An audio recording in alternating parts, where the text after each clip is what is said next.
It's episode 1276, and it's the Relevant Podcast here in Orlando. I'm your host, Cameron Strang, and joining me from Loverland, Virginia, it's Jesse Carey. Hello, hello. From Nashville, artist, producer, mogul, Derek Miner. What up, dog? And just down the street there, our managing editor, downtown Emily Brown. Hey, y'all. So apparently it's Crimson season there in Nashville. You guys are matching today. Yeah. Shroot Farms, bed and breakfast. Harvard, higher education. Did you actually, why do you have a Harvard sweatshirt?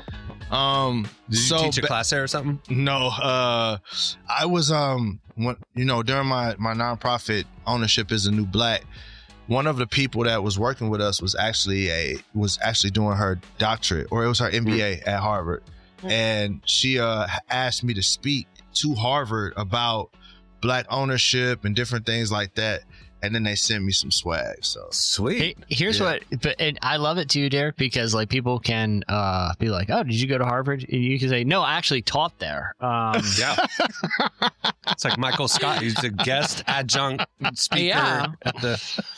I like it. No, my undergrad's from somewhere else, but I was actually briefly taught at Harvard. By briefly, Very I mean briefly. one afternoon. Very 40 minutes. very briefly. But technically, if someone asks about the, you say, "No, I taught there." Derek, have you recovered from our days in Colorado? So listen, everybody, this happens every time I get a sinus infection. I'm telling you. Look, my eyes are pink. Like I got home and I got sick. Man, my brain, like I knew I was in trouble when up my left nostril, it felt like there was a marble stuck at the top of my left. I was like, you know what? Yeah. Is that why you went to bed early that night? We were playing dominoes? Bro, it felt like my head, just like somebody stuffed my head full of marbles. That's what it felt like. Okay, literally after you left, because we ended up playing till like 2 a.m. You left at like 10:30 or something. You said your head hurt. The guys all thought that because we were having a heavy conversation that you just tapped out. Like you didn't want to talk about it anymore. No, and so they were mad at me for like you going to bed early. So I was officially everybody, he was sick. Physically in pain. Like it did not. And the reason I knew it was my sinuses is because when we came out of the elevation, now I'm snotty. Like, so I'm like I'm coming home. Hey, man, you've been away from your wife for a while. I'm coming home trying to get a little kiss on the cheek. I can't do that. You know what I'm saying? Because my nose, I look like Lil Daryl, or you know what I'm saying? I look like Hustle Man from Martin, and I got snot at the top of my lip like this, and I've been in the mountains and my lips is crusty because of the wind. I'm telling you. Like, bro, hey, I like trips, but Denver, we got all this science stuff. We need somebody to put a bubble around the top of a mountain so that we could get the pressure regulated or something. I agree. I was recording the podcast last night, our Impact series. I was doing the intro, and as I was trying to talk, my lips were so cracked, like it was painful to say the words because of Denver. So Denver, get your act together. They don't have chapstick in Denver? I had chapstick, used it since I've been home, but the cracks were so deep that the chapstick. You got to get that Vaseline. I'm going to tell you how much chapstick that Cameron had on his lips. We were at lunch and his lip gloss was popping. I'm like telling Lil you. Mama. Like, I'm telling you. Like, I was ready to go. I was like, what's going on here? Right? Hey, I'm from Florida. The air is wet here. We don't need lotion. We don't need chapstick here. What brought and you? That was a pause moment for everybody. Me looking at his lips. Just need to let y'all. Yeah, I have to insert the pause because that was a very pausable moment. I overdid it. Like it's like Mark Zuckerberg with sunblock on his face when he goes to Hawaii. He's fair skinned. I go to the dry climate. I'm just lotioning up, moisturizing. So as much as he looked like a mime, like from the streets of, like that performs underneath the Eiffel Tower, you just had it caked up. What brought you all the way to Denver that you would risk conditioning your lips in such a way? We were just at a dude ranch, like one of those gatherings, kind of like our Montana gathering. Yeah. We were there Monday through Wednesday. I almost got Derek on a horse, but he backed out at the man, I did the horse thing. It was cool riding a horse. People were coming back talking about, it hurts down down there, and I'm like, man, hey. One guy on our ride, because we were like running. I mean, it was like galloping and stuff. And he goes, "I'm back here transitioning." Like he yelled from the back of the pack. Gosh. And I'm out here. I don't got no jeans or nothing. I'm out here in some Nike sweats. Like, so that means that I'm gonna be in trouble. I didn't have no jeans, no cowboy boots. I got Nike sweats and some Yeezys, and it just. That doesn't seem like horse riding attire, you know? I agree. And like, I feel like the reason I stay away from large animals like that too, because like horses are strong and powerful, right? They are. Yes. And I feel like, you know how they say animals can like sense how you're feeling, they can sense fear and stuff. Yes. I feel like as soon as I board it, it knows I distrust it, and it automatically starts to distrust me. Yes. And it just becomes a cycle of, and like, I don't want a giant, large animal distrusting me, especially if I'm riding it. Right. So Derek, I'm with you, man. I just stay away from that. And I don't know if it's my conspiracy theorist. It very well may be. But we're in the mountains on a horse, and they're like, oh, we're just going to hit some trails. So imagine I'm on the side of a trail on the side of a mountain, and the horse just decides to buck. Yeah. I just, for me, I'm like, you know what? I'm just going to take some pictures. We went far. It was a long ride. And we were up over this big plateau, the vista of the Rockies. You could see all the way down to Pikes Peak. It was crazy beautiful. Yeah, y'all got it. Y'all got it for sure. I got some good pictures, Yeah, you were like, I'm into the photo album. I'll see the pics. It'll be good. I went in the afternoon, and one guy who had gone in the morning, we were eating lunch, and he told me, he's like, did you ride this morning? I was like, no, I'm going this afternoon. He goes, yeah, it was a lot of fun. I'm having a hard time like walking. I was like, what? And he's like, yeah, like my legs are shaking. Like, he's like, I was like, what did y'all do? And then when we got back, I realized like my legs were shaking too. It's crazy. Well, that's funny. And y'all want me to go out there with y'all? Yeah. Well, I will say this. I only ride side saddle, so it's never been a problem. What is side? What is that? Your legs are on the same side instead of sitting sideways on it, like the ladies in the 1800s. Yeah, like an old Victorian gentleman. Yeah. Anyway, all right. So funny. We're back, and I'm glad you're all right. We're recovering. I am pounding Celsiuses. No ad here. I'm just like I'm. Why and why are you drinking those? Caffeine, man. I'm like my clock's just been off. Like, what? You've been traveling a lot though. Like you've been doing West Coast. Yeah, I know, like, but twice in the last few weeks. And here's the problem: is like we're in Colorado and we're staying up late till 2-3 in the morning, like talking. It was awesome. It was so much fun. But that's like 6 a.m. back home. Yeah. And so then you come home the next day, and I got to take my kid to school at 6 in the morning. And it's like my body has no clue what time it is. I'm pounding Celsiuses. It's great. So we're going to get through it. We have a great show actually coming up. Kristian Stanfill is joining us, worship leader from Passion. I'm liking this thing where people just jump on live with us, and we get to talk with them. It is fun. Mixing it up, That's coming up. We also have slices at the end of the show, but stay tuned right now after this break. It's Relevant Buzz. Today's podcast is brought to you in part by Mercy Ships. Globally, 5 billion people lack access to surgical care. In sub-Saharan Africa, there's only one surgeon for every 200,000 people. Mercy Ships provides free, life-transforming surgeries for people who have little to no access to medical care. They help the blind see, straighten twisted limbs, remove deadly tumors, treat cleft conditions, and so much more. With state-of-the-art hospital ships, they provide safe surgery to children and adults living with treatable conditions, and it's completely free of charge. They do all this work with an all-volunteer crew of professionals who donate their time and talents. Surgeons, stewards, nurses, engineers, and more make the world a better place. Your donation today provides free, safe surgeries to people in desperate need of help. All gifts are matched, so please donate today at mercyships.org/relevant. Today's podcast is brought to you in part by Tim Tebow's book, Look Again. Have you ever wondered what would change if you truly believed you were infinitely valuable to God? In his New York Times bestselling book, Look Again, Tim Tebow reveals the powerful truth that when we learn to see the image of God in every person, including those we struggle to love, everything changes. Tebow shares incredible stories from his work with people the world often overlooks, and it will challenge you to stand up to the lies, rediscover the worth that everyone has, and impact the world for good. Find Look Again by Tim Tebow, available now wherever books are sold. Okay, it's time for Relevant buzz. Tell us what's happening at the intersection of faith and culture this week, Emily. So the first thing I want to talk about is Daniel Caesar, who we've been covering a lot over the last few weeks. He released a new album called Son of Spurgey, which is all about just like coming back to his faith and rediscovering it. And so obviously we've been very excited about that. And so I just wanted to tie a happy little bow on this story. When the album dropped earlier this month, it debuted at number 4 on the Billboard Hot 200, which is the highest his albums have ever charted. And he also scored his first number 1 gospel song with Rain Down. Gospel. There you go. Who would have thought? I told Cohen this. Cohen's a big Daniel Caesar fan. I told Cohen, he was like, hey, he has a number 1 gospel song. He's like, gospel? I was like, that's not his lane. But yeah, it's great. Let's go. Let's go. Earlier this year, remember Glorilla won for a gospel song. So maybe Daniel Caesar will get awards. Yeah, he'll get a BET award for best gospel song. Except his actually is gospel. Like the Glorilla one was. Yeah. Well, I mean, it was gospel, but all right.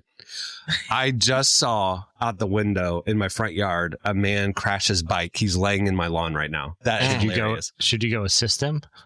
And maybe bring the camera with you? And when you say he's lying there, is he motionless? No. He's on a mountain bike or whatever, and he has his dog.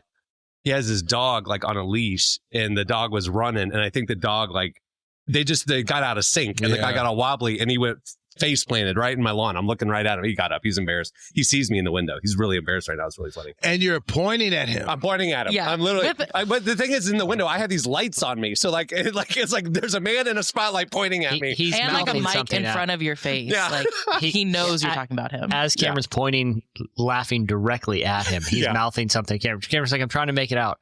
He's saying, I'm badly hurt. Please call for help. Yeah, he's off. He and his dog are off now. That's funny. I saw a video floating around of this guy who had constructed this bike where, you know, those like tow behind little stroller things. It's not like a stroller, but it's like has a little canopy on it, and they like attach to the bike. Yeah. He constructed I had one of those. Yeah, he constructed one where it had like it was pretty large, and you could see someone was like sitting back there. But in actuality, he could he could pedal and steer the bike from that thing sort of covertly with like kind of a blanket over him. But there was a bike out in front of him that he put a dummy on and attached the dummy's feet to the pedals and handles to the handlebars, and he would come flying down the road and ram it into like to go down like 3 stairs, and the dummy comes like popping off. Dude, I am telling, this is video, right? Can I find it? And please, you guys continue to please do. Okay, all right, Emily, go on to the next one while he pulls up the clip. Yeah, well, I mean, speaking of funny videos, that actually segues back good into the next one, because Vine is coming back, but just not in the way that you may think. So we heard Elon owns Vine because he bought Twitter and Twitter owned Vine. And he said he was going to bring it back, and it was going to be on a feed of micro AI videos. And we were like, who cares? This is different. Tell us what this is. Yeah. So former Twitter CEO Jack Dorsey is backing a new version of the app he's calling Divine. Lowercase D-I, capital V. Fine. And he said the app, they're going to restore about 10,000 Vine clips that were previously on there. But the big news is that they're going to have special filters to protect the app from any sort of AI generated content. So pretty much the exact opposite of Elon's plan. Yep. So Vine's coming back. 6 seconds. 6 second funny Let's videos. Go. I'm ready. See, well, I'm that hesitant. Was peak internet for me. I liked it. It is. Oh my gosh, this video. What's this one? Down like a really steep path.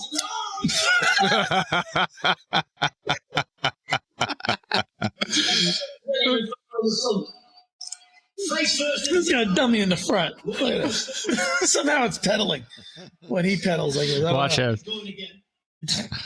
Watch when he tries to take stairs with.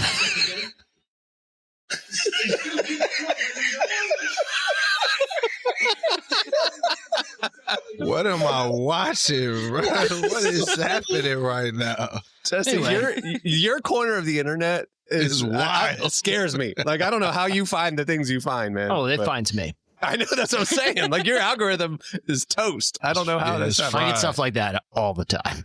It knows me. It knows you.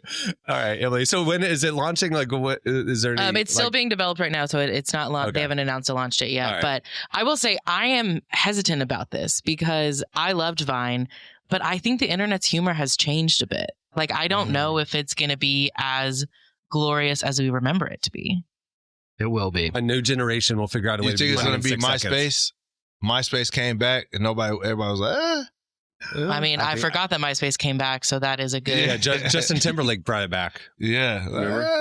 I feel like it's okay. I feel like Vine, I'm not saying invented jump cut comedy, but I certainly, I think you can credit a lot of what we're seeing in comedy in general right now. I agree.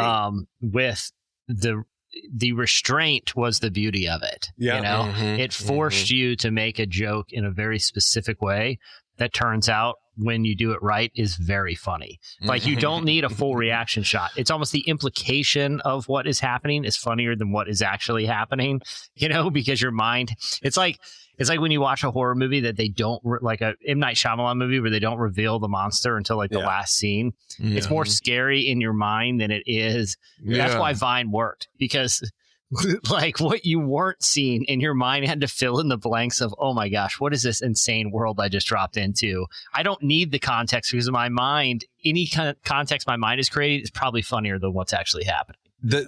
My favorite that I remember is the funeral where they go to release the doves, and he opens the box and he does this with the box of doves, and they just drop dead. They just fall out dead, and you just hear, oh, like, it's like, I saw the longer version of that, and it wasn't nearly as funny as the 6 seconds of just oh. Well, Yeah, it's like the one where you see like two hands like under like garden hose, and it's clearly like they're painted like bright red, as and you hear off camera someone say, "What do you mean it's not washing off?" And the camera pans up, and right before the video ends, the person has bright red and yellow like face painted like a clown, like big eyebrows, but just the implication that off camera that person saying, "What do you mean it won't wash off?" Right, exactly. It's perfect. It's a perfect little joke, It is good. And I do think you're right. Like, thinking about how video has changed comedy, Cameron and I were talking earlier about how like SNL this season has been really interesting, because they've brought in a lot of people from like TikTok and who have done like more skits, and it's just like it's a really interesting, funny like time for SNL right now. What do you think? It's like absurdist humor instead of like, here's a game show or a celebrity impression, or like that was like so predictable. Now it's like, how did they come up with this? And it's this absurdist kind of internet comedy, which I love. Anyway. All right, what's the last thing? Moving on. Yes, last thing. Jenna Jameson, a former adult star, has been making headlines this week because she has been baptized and now wants to tell everyone how to find Jesus for themselves. There you go. So she made a Got another one. Got another one. Yeah, she made an Instagram post. She said, after decades of being known for my body and sin, she's switching sides and helping others find Jesus too. So there you go. Kids, if you don't know who that is, do not Google it. Do not Google her. Yeah. FYI. But maybe, if you Google her, also add the word Jesus in. So no. It's just better not to just Google. Don't. Just take Emily's word for it. It's better not to. Don't listen to Emily. Listen to us. Yeah. Listen, she's being redeemed. She even talked about how the reason she wants to talk about it is because she knows her story will prove to other people that they are not irredeemable. So I'm proud of her. She is redeemable. I am so happy. I pray that this is the beginning of a long life serving the Lord. But listen, son, do not put her name in any search engine that exists. Just take our word for it. Yeah, that Jesus is doing a mighty work. That's right. We good. He still does miracles. There he does. All right. Well, there's a lot more stories where that came from. Go check out relevantmagazine.com every day. We are covering things like that. Thanks, Emily. Yeah. All right. Stay tuned. After this break, Kristian Stanfill will join us. Today's podcast is brought to you in part by John Mark Comer's book, Garden City, a book that speaks to the tension we all feel between work, rest, and purpose. The New York Times bestselling author John Mark Comer takes us to the scriptures to identify what it really means to be human and flips the script on the idea that who you are matters, not what you do. He shows that God created us for meaningful work and meaningful rest. Both matter.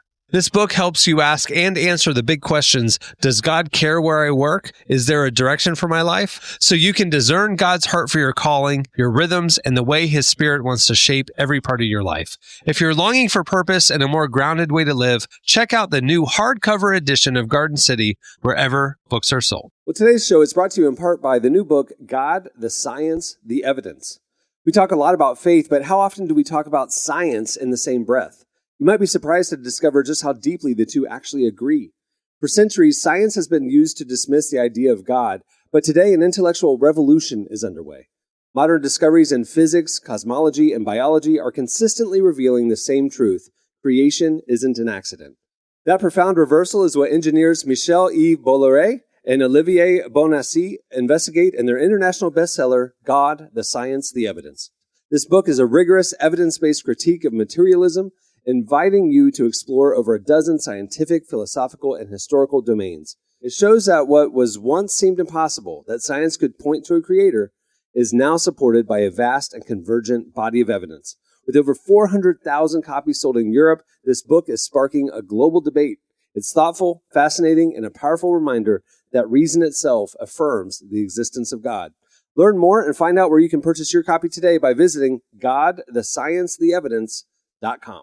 Today's podcast is brought to you in part by Erwin McManus's book, The Barbarian Way. Some books don't just inspire you, they confront you. The Barbarian Way, now celebrating its 20th anniversary, is one of those books. If you felt the pull of God towards something deeper and wilder than the safe, predictable version of faith that we settle for, McManus reminds us that following Jesus was never meant to be tame. It's meant to awaken courage, passion, and purpose God placed inside us. He draws from the wild stories of Abel, Noah, Moses, Rahab, and others to remind us that following God wasn't meant to be tame. Safe faith isn't working. Step into the story God is writing for you. Choose passion, choose boldness, choose the Barbarian Way. Available now wherever books are sold. Well, our guest today is Kristian Stanfill. You know him from Passion. He's been a worship leader there for 20 years, but he's also been dropping solo stuff, including a brand new solo album that he just dropped a few days ago. It's called Come to Jesus. And so he's going to join us here today. Welcome to the show, Kristian. Thanks for coming. Hey, guys. What's going on? Good to see you guys. Man. Okay.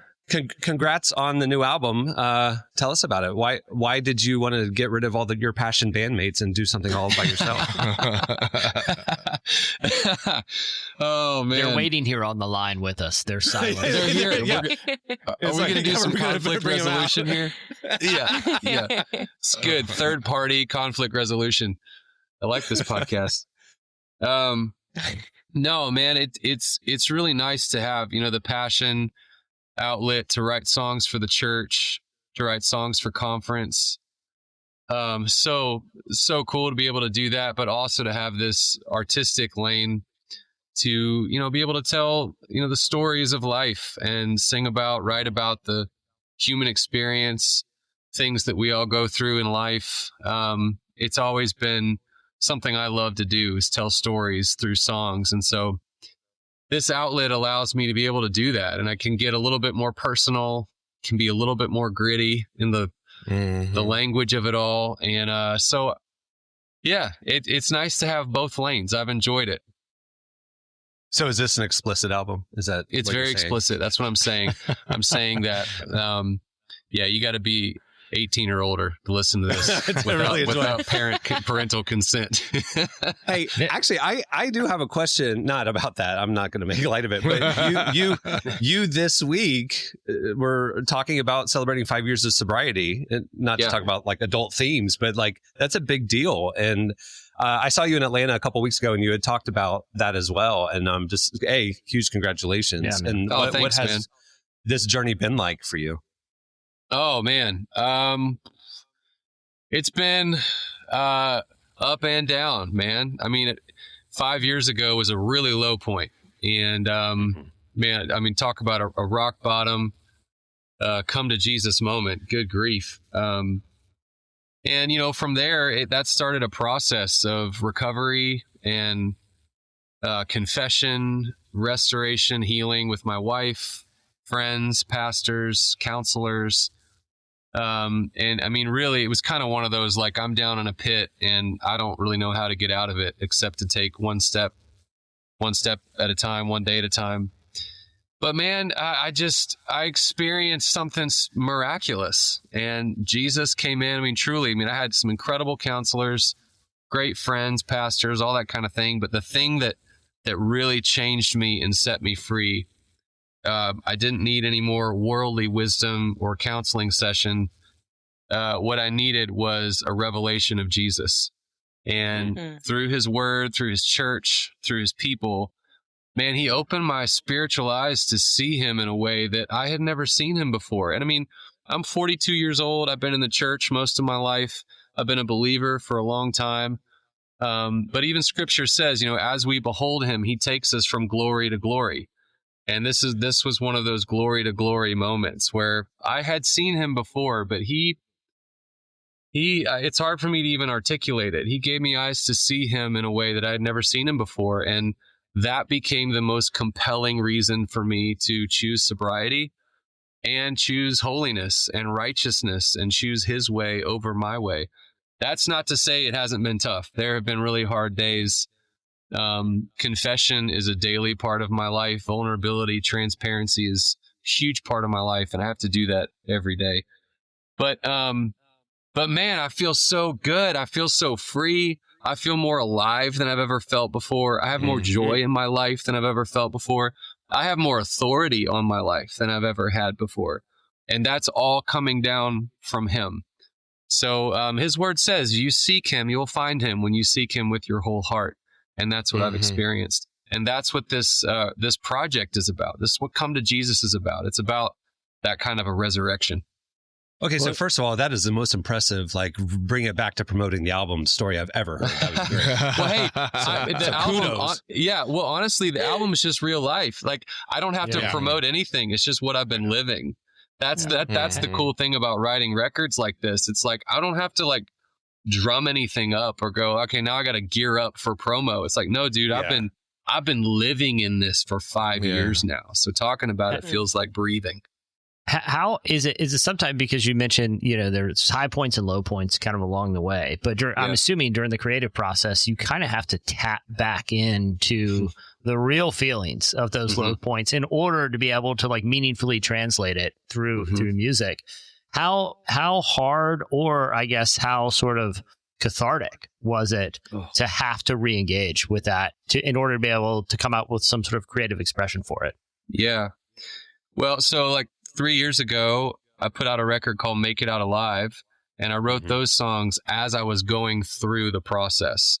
And honestly, I didn't think that anyone would ever hear the songs. It was more like journal entry type stuff. But then, you know, we ended up putting the songs out, and that was great because I wrote those as we went. It wasn't like, I'm going to make a record, I'm going to write for a record. It was like, I'm just writing as a songwriter, processing. And then with this record, I love what you're asking, because I had to just take stock of where am I at today. So like, that's where I was, but where am I today? And so I would sit down with these songwriters and go, hey, I was at rock bottom. I was in a pit, but now I'm not. I'm experiencing a new level of joy in life. And I want to write from that place, from where I am today. And it became so much fun. Even as I write worship songs for church or for Passion now, man, I have a desire to infuse them with so much joy, because we have so much to sing about. So that's really, you know, writing these songs for Come to Jesus, just writing them from a different place, you know. But then songs like Say It That Way on the record, that one's a very human, very real, kind of a raw song. And I did have to go back and tap into some of that stuff. Wow. Love it. Do you, like, it's interesting that you're talking about, like, having to, like, write this album versus the last album, and it's like forcing you to almost take stock of the journey in between. Yeah. I just saw you in Atlanta a couple weeks ago at Brad's gathering, and good, dude. That gathering and, like, moments like that happen, like, every year are the same thing for me. Like, you know, you're in the grind of life. You don't realize what's happening. And it's like driving into that place. It's like, I remember where I was driving into this place last year, you know, like, and look what God's done. And it's like, it makes me realize, because you don't realize it in the day to day so many times, like what God's done in your life and how far you've come, So I think it's interesting that you're talking about that realization in this creative process, because I've been kind of been in that place this week too, So yeah, it's great to have markers, like kind of these these pillars of remembrance, and go, oh man, like I remember, and that's what records can be like, Yeah, it's beautiful. Yeah, really cool. That's awesome, man. I know you do like every year you've made like an Instagram video about opening up about your sobriety, which I think is really cool. Like you said, to remember that. I would love to know, like, is there anything that you've learned from year 4 to year 5 of sobriety that was like surprising or just unexpected for you? Oh gosh, so much. I mean, to get like super real about it, I mean, the thing that has surprised me, I think there was a day where I thought, man, I don't know if I could ever live life without drinking. That was very real. Like there was a point where I was like, I don't know if I'll ever have a season of life where I can't be drinking. And I think maybe the surprise of the last 4 or 5 years is how much better life is without it. Like this really is like the good life. And, letting the Lord search me and align every part of my life with his heart and his way has been so fulfilling, more than I could have ever imagined. It's been so fulfilling and so satisfying. And I thought like I needed this other thing. And he's like, man, if you engage with what I'm offering, it'll rock your world. So I think that's been the biggest surprise. And then also, I think another thing is just to see the strength of community, like the friendships that I have, the brothers at my side, the pastors at our side, my wife, to feel the strength of brothers and sisters in arms going, we're in this together, and to go, I'm not alone. I thought for so long, like I'm alone in this. I'm not. And neither are you, neither are any of us. It's a lie that the enemy sells us. What would you say to anyone, because you were dealing with alcoholism while you were front facing and in ministry, what would you say to someone who's at where you were at right now, and they're afraid to go get help? Or what would you say to the community around them that are like, man, we don't even know how this works? And then also, what would you say to the people that are on the outside that would just think it's super simple for all of this stuff to just come out, and hey, you just need to just man up or whatever? Like, what? Yeah. Like, can you speak to that? Yeah. Yeah. And I mean, I will say, to go back to that period of my life, there were, 2 guys who were still 2 of my best friends, and they were in all of the struggle of it. I would stop and then I'd pick it back up, and then I would try to quit for a while, and then I'd pick it back up. There was definitely this like wrestle and fight going on behind the scenes. But then, the lie that I believed was that if I were to come out and tell my pastors or tell my friends or tell my wife, what's really going on, there would be, like shame and want to isolate you over here. And again, I just think that's a lie that hell sells. It's like, if you come out with it, all there'll be is shame and judgment and isolation, when really there was grace and acceptance, and let's figure out how to get you help. And that's what I discovered. And then, the other thing I will say, when I finally came out and kind of told the truth to everybody in my life, including my pastors, I kind of went dark for a couple years. I mean, there was a couple years there where I was around and I was at church, I was leading some, but I kind of shut it down. And I was like, I need to not be as forward facing, Yeah. It was like, I just need to be with the Lord. I need to go on a walk with Jesus for a while. That's what I needed to do. Yeah. And so I would encourage people to do that too. Don't be afraid to shut it down, more or less, and cancel things for a while and go, I need to just be with God for a minute. And then to anyone, pastors or, people who are in church, that if you have a leader that comes to you and confesses something or talks about just know that that person is already covered up in shame. Hell does a great job of covering us up with shame and going, you're broken, it's hopeless, you'll never be victorious. What people need when they come and open up, they need you to wrap their arms around, they need like someone to wrap their arms around them and go, hey, I'm going to extend the heart and the grace of the Father to you right now. And just to sit with them and put your arm around them and go, I'm here. I know we may not have the answers right now, but I'm just here to listen and love you. So that would be my encouragement. Thank you. Last question. Do you get sick of talking about this? Like, for real? Like, I would think, because do you get sick of talking about this? Like, your darkest, hardest season of life is like, now it's been 5 years, right? I mean, it's like, I know you're celebrating 5 years of sobriety, but it's like, we've been talking for the last 10 minutes about something that was awful, and you're exposed, and the public is now part of that part of your life. And like, is that hard for you to talk about, or is it like, come on, I'd rather just move on, guys, No, it's not. I think because I have experienced so much victory and so much freedom that now I'm able to testify on behalf of others and go, hey, like, I want to keep talking about it. And I said this the other day in that video. This is not my identity. It's not. I don't walk around going, hey, sober 5 years. I was an alcoholic. I don't walk around like that. It's not my identity, but it is a part of my story, and I continue to share it every year because I remember what it's like. I think that's part of the grace that God has given me and others who have been through something tough. The grace to remember, like, I remember that day. There's no shame attached to it, but I remember that day and how low and hard and brutal it was. And I want so bad for people to experience this kind of freedom and victory in Christ. And so no, I don't get sick. I don't get sick of talking about it.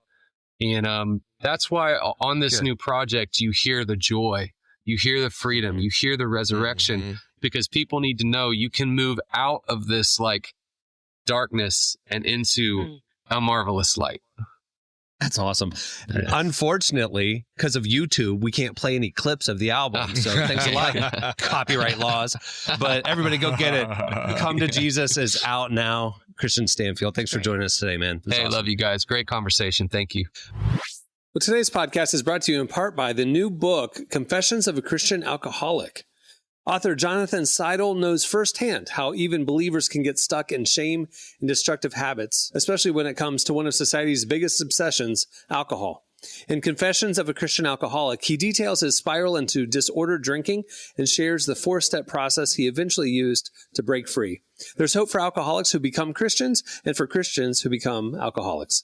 Find Confessions of a Christian Alcoholic wherever books are sold. What if you could change a child's life with just $10? Right now, thousands of vulnerable children in East Africa are suffering from jiggers. It's a painful, preventable parasite that burrows into their feet. Soul Hope is the only organization treating it through foot washing, medical care, and durable closed-toed shoes that protect kids long after treatment. $10 may not seem like much in today's world, but when we come together, those small gifts add up to big change. Join the 10 for 10 campaign. $10 protects 10 small toes. Visit soulhope.org/10 to give now. One small gift makes a big difference. Again, that's soulhope, SOLE, hope.org/TEN. All right, it's time for Slices. All right, what do you have, Jesse? All right, so Emily alerted me to this. This story about a family in Virginia, not anywhere, I don't even know where part of Virginia this is, but they woke up to find their horse, it's apropos for today's episode, in their pool one morning. Just taking a dip. All right. Well, it walked on like the leaf cover, which... Oh, no. Oh, poor guy. Or girl. Imagine just walking out underwater like, oh my God. Dang, Just sees Cameron in the window pointing and laughing. He's like, God! There's a horse in the pool. Anyway, it went into quite a long story. But it included this line: crews were dispatched to the scene for a service call, but quickly realized this was a large animal rescue. One, they had to be dispatched to the scene to realize that. Yeah, the word horse should imply. Yeah. Yeah. And what were they picturing? Additional the little miniature horses, you seen the little minute with the. They had to be sure that it wasn't a tiny horse, like a mini pony or something. Additional units. What's that, Emily? Oh, I was just saying, Lil Sebastian. Yeah, exactly. No, they realized when they got there. We're talking I don't know, we're talking Clydesdale, but this is we're talking horse here. Yeah. Additional units from the Little Fork Volunteer Fire and Rescue, one of the select few departments specially trained and outfitted to handle large animal rescues, were dispatched to assist with the rescue. From there, it kind of goes to the mechanics of how they got the horse out, which isn't all that interesting. What is interesting is there is a volunteer fire and rescue department that is specially trained in large animal rescues. Guys, this was their Super Bowl. This was, they had been waiting for this day. Okay. And I like that it's a volunteer. That you're just waiting around all day for something like this to happen. Like the reserves. Yeah. It just seems like a very specific skill set they're working with there with this volunteer. It reminds me of that whole Nate Bargatze thing of how do you move a dead horse? Yeah. And how you want to be the first one to the scene because... Wait, I don't think I know this bit. What's the dead horse bit? So he was driving up with a guy, and when they were near Seattle, they were driving up to the big mountain. And as they were driving along the road, he looked to the side of the road, and there was a dead horse laying in somebody's lawn. And so the whole ride up, he's thinking, like, how do you move a dead horse? You call a friend, like, how do you move a dead horse? The end of the bit is then they came back down the mountain. The horse was perfectly fine standing up, and he learned that day that horses sleep lying down. He wasn't dead, but he went on for like 10 minutes about like, how do you move a dead horse? And the moral of the story, if it's multiple people, you want to be the first one of the scenes because you want to pick where you get to grab. That was his big takeaway. You don't want to be last. You want to be the first one to say yes to helping your friend move his dead horse, not the last friend to show up to help. You don't want to be the last person with hands on that horse. But honestly, how do you move a dead horse or get one out of a pool? Well, in this one, they had some sort of like harness that they did note that the rescue team had wetsuits and everything. This was a full on operation. Were there any pictures that we can show on screen share? I'll be honest, there are, but they're sadder than you think. So it's kind of funnier in your head. I'm going to be honest. This is like that Vine thing. The image of the horse in the pool is funnier in your head than when you see it. You're like, oh, well, also they need to clean that pool. So. Oh, no. Do you get what I'm saying? The horse in the pool is very funny in your imagination. Then when you actually see the backyard, you're like, they should probably get that. I'm glad they got that guy out of there. Thank God that large animal rescue volunteer unit was nearby. Oh, man. Yikes. All right. Okay. What do you have, Derek? All right. What do you love in a song? Like, what do you believe makes a song good or makes it hit home for you? I don't know. I'm a lyrics person. I'm a catchy chorus. Yeah. I'm a vibe person. I'm like, I'm a mood. I'm not a lyric person at all. And then what makes you listen to a song? Is it the artist or is it the song itself? So what do you feel gives you a connection to the song? The artist, song? I mean, it's a song. I would say like, I feel like if I know the artist or I've heard of the artist or something like that makes me listen to I'm more likely to listen to one of their songs than just a random song. Okay.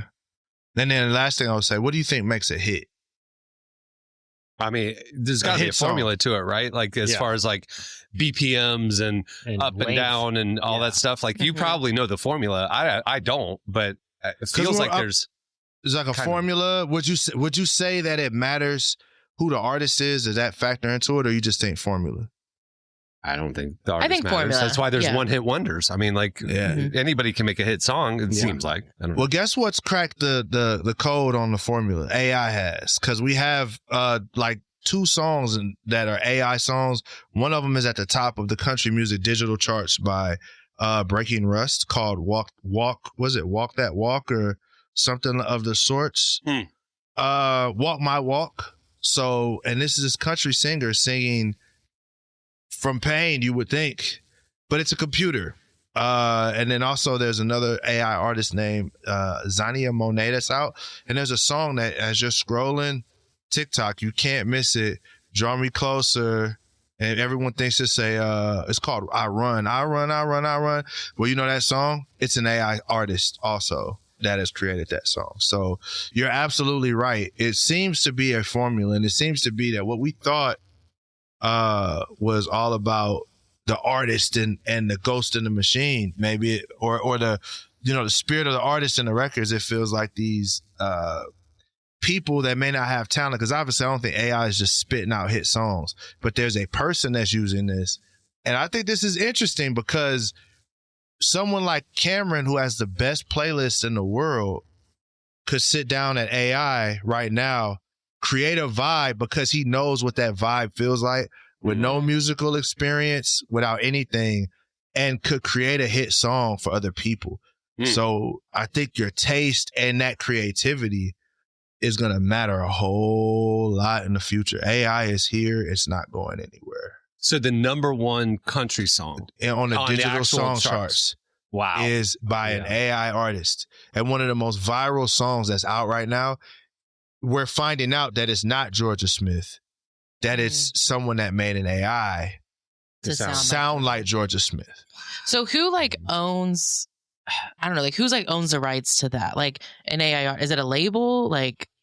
Your guess is good as ours right now. Yeah, that is an interesting. There's no, so for the song that sounds like Georgia Smith, she doesn't have any protections.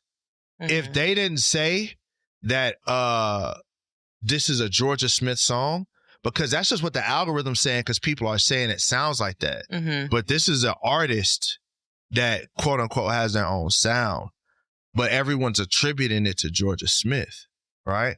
So with this AI artist, it would probably be the person that uploaded it to Spotify, because the AI companies are like, we don't have any rights with this. We're just generating. I was just about to say, but if I'm Spotify or any of the DSPs, maybe I just go, all right, no AI music. That's how we're going to, but you can't do that, because as we were talking in Colorado, autotune is a version of AI. AI is all over production nowadays. So it's it's how, after you have surgeries to replace organs and stuff, how much of you is still you? It's that question of or the ship thing that we keep talking about. Yeah. How much is a real song or an AI song now? Anymore? So there's new rules. And I saw a sync company who's that in the past, they were we're not accepting songs with AI in them.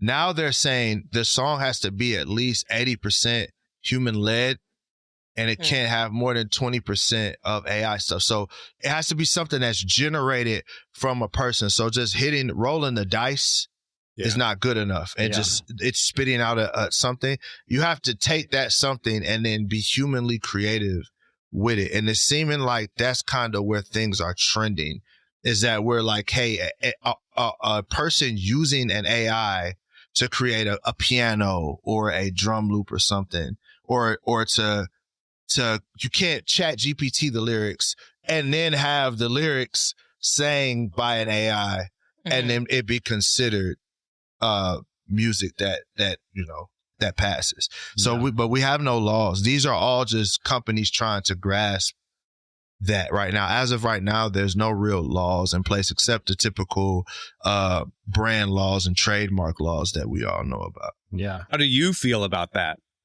as an artist? Here's the thing.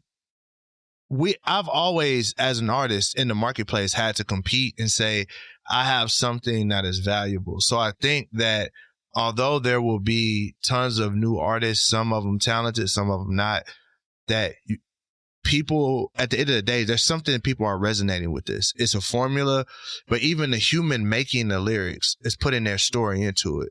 So I just think stories are going to be just more and more important in the future in general. Yeah. But I think it'll be interesting for me as a pop music lover, which while I do love lyrics, I will admit sometimes pop music can be generic and not necessarily the most personal. And which I think it's not surprising to me that country was the genre where an AI song went number one, because that can be pretty formulaic. And I think pop music is the same way. Wow. Shots fired. Wow. Wow. I live in Nashville. Where do you live? I live in Nashville. Yeah, I can absolutely say that. I hear a lot of formulaic country songs. They're I think. listening, Emily. You're not allowed to talk bad about country in Nashville. They're listening. They're going to be at your door. Drones flying. Well, I'm moving soon, so it's fine. Dang. But anyways, I'm just interested to see, like how AI, I don't know. It's like, I think it only affects certain genres, but it'll be interesting to see how it plays out. It's going to evolve. Like back think about movies in the 50s, they had to do practical effects, and then computers allowed them to do. And now AI can do better effects than the motion graphics people could 10 years ago. So it's like it's just going to evolve. Art will adapt. We'll see. It sounds awful to me listening to a bunch of computer music, but who knows? We'll see what happens. We'll see. Yeah, we'll see. All right. What do you have, Emily? So there's this big story that not a lot of people are talking about, but Congress recently passed a bill, and included in that was a law that effectively bans all THC related products. So like gummies, drinks, vapes, different things like that are going to be banned.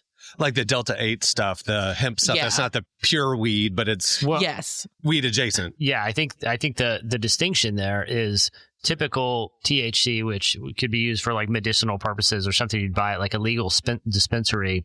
Mm-hmm. The molecular formula is Delta 9. That's how it grows in nature, Okay. But what they've been doing to skirt laws is there are ways that you can do this synthetically or grow different strands that are either Delta 8 or Delta 10. So one molecule off in its sort of chemistry that technically makes it legal.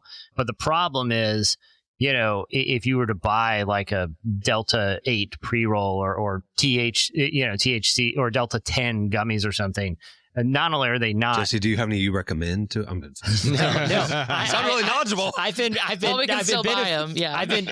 fortunate enough to help produce 2 shows that Cameron, I've talked to you about these, like that deal a lot with kind of cartel and organized crime, Borderland and Borderland Dispatch is what they're called. And we've done a lot, and this is actually cropping up in other sort of like semi-legal substances like kratom, that if you see like a sign outside of smoke shops says like kratom, what happens is not only are they synthetically altered, but like no one is regulating the process. And so a lot of them are actually sprayed with other things that can have really, really serious effects, right?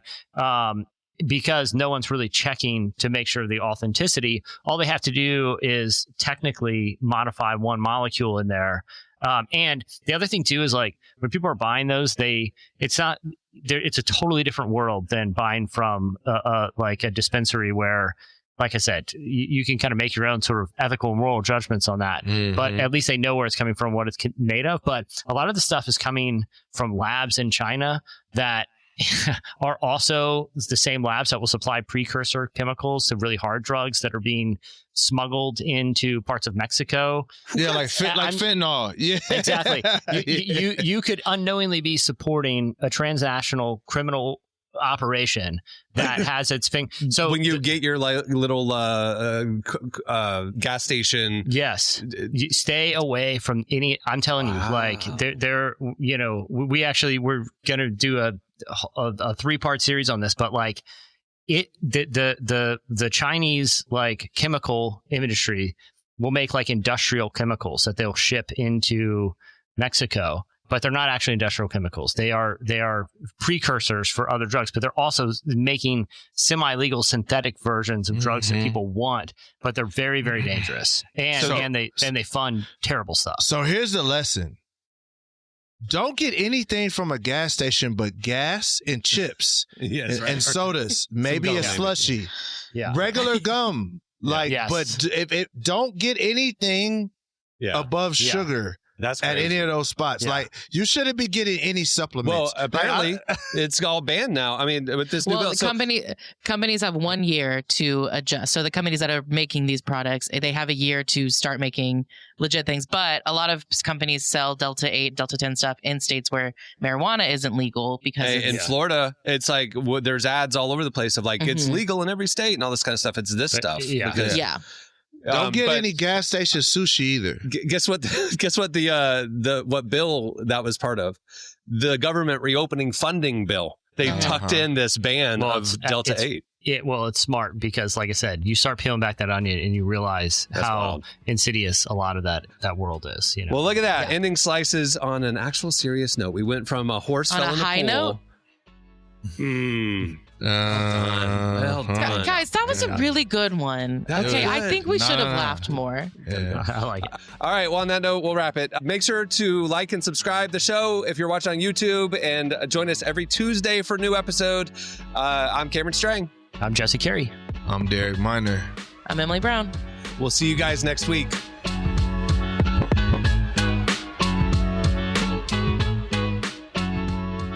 Thanks for listening to the Relevant Podcast. For the latest at the intersection of faith, life, and culture, make sure to check out relevantmagazine.com. And while there, click over to issue 117 of Relevant. The new digital issue is packed, and you can read it for free. If you want our enhanced magazine, as well as ad-free reading at the site and ad-free versions of our podcasts, sign up for Relevant Plus. Plans start as low as $2.50 a month, and it's the best way to experience our content. Find out more and sign up today at relevantmagazine.com.